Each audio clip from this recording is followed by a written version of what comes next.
the one that I feel most challenged by is the theatre of literature, the theatre that comes out of Shakespeare, the great writers like Chekhov, Ibsen, Strindberg, and on into modern writers, Athol Fugard, Harold Pinter, so many wonderful dramatists in this century, that challenge the mind to a large degree,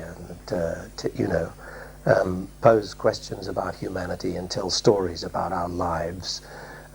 Fugard is a wonderful example of that.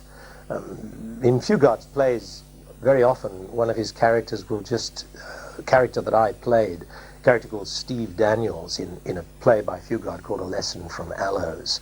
Suddenly this man said, "Oh, I remember when I was a child I used to go fishing with my dad, and we went onto the beach," and he tells this whole story about how he caught a fish, and it's captivating. And here you have a situation of one man on a stage telling a simple story about his childhood, about how they caught the fish and how they were so excited by this fish they caught, and it's graphically described.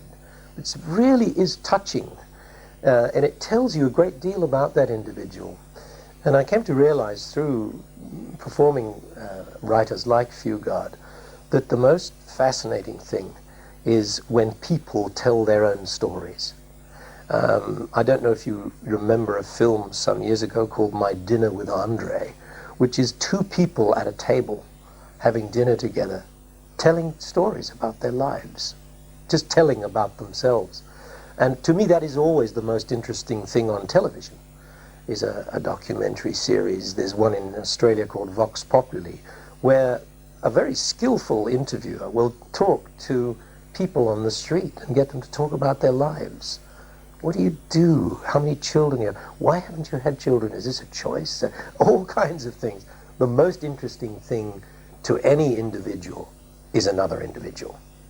Most interesting thing about in life is other people.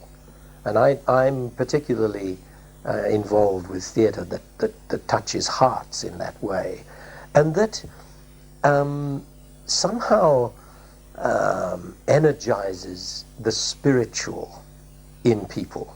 I'm very fascinated by art and artists, particularly theatre artists, who manage to touch our spirits, our hearts in some way, and who use their own spiritual capacity to interpret and to somehow explore the human mystery, the great adventure of the human imagination.